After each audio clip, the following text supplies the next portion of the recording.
എന്തോന്നാ നിനക്ക് ഇവിടെ ഇത്ര മലമറിക്കുന്ന പണി? മലമറിക്കാൻ എത്രയും പ്രയാസമല്ലേ? തർക്കുത്തരം പറയുന്നോ? മിണ്ടാണ്ട് നിന്ന വായിൽ കൊഴുക്കട്ടെയാണോ ചോദിക്കും.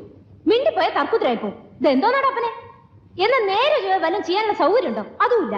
മര്യാദക്ക് ജോലി ചെയ്യാൻ നിനക്ക് എന്തോന്നാണ് ഇവിടെ ഒരു കുറവ്? എടിപൊടിന്നൊക്കെ വിളിക്കാൻ വേറെ ആളെ നോക്കണം. എന്നാ പിന്നെ നിന്നെ ഞാൻ അകത്താരമേന്ന് വിളിക്കാം. നീ എന്നെ മോളൊന്നുമല്ല, ഇവിടുത്തെ അടുക്കളിക്കാരിയാ. എന്നെ കൊണ്ട് ഒരു നേരം ഒരു പണിയെ ചെയ്യാൻ സാധിക്കുള്ളൂ. കിട്ടുണ്ണി, അയാൾ ഇവിടുത്തെ പേക്കൂത്ത് സഹിക്കാൻ വയ്യാതെ പോയി.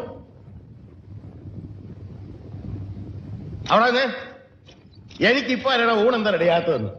രാവിലെ അരി അടുപ്പത്തിടാൻ തുടങ്ങിയപ്പോഴല്ലേ വെള്ളം ചൂടാക്കാൻ പറഞ്ഞത്? എനിക്ക് ചൂടാക്കിയില്ലല്ലോ, പച്ചവെള്ളത്തിലാണല്ലോ കുളിച്ചത്. വെള്ളം ചൂടാക്കാൻ തുടങ്ങിയപ്പോഴാണ് എണ്ണ കാച്ചാൻ പറഞ്ഞത്. അത് നടന്നോ? അപ്പോഴല്ലേ കടയിൽ പോയി സാധനങ്ങൾ വാങ്ങാൻ പറഞ്ഞേ? എന്നിട്ട് വാങ്ങിച്ചോ? ഇല്ല, ഇവിടെ മുഴുവൻ തുടച്ചിട്ട് പോയാ മതി എന്ന് പറഞ്ഞു. എന്നിട്ട് അത് ഇതുവരെ ചെയ്തില്ലല്ലോ. അത് ചെയ്തുകൊണ്ടിരുന്നപ്പോഴല്ലേ ചോറ് വിളമ്പാ പറഞ്ഞത്. കഴുകി വെച്ച് അരി ഇരിപ്പുണ്ട്, മതിയെങ്കിൽ അത് വിളമ്പാം. അത് നിന്റെ തന്തയോട് എന്ന് പറഞ്ഞാൽ മതി.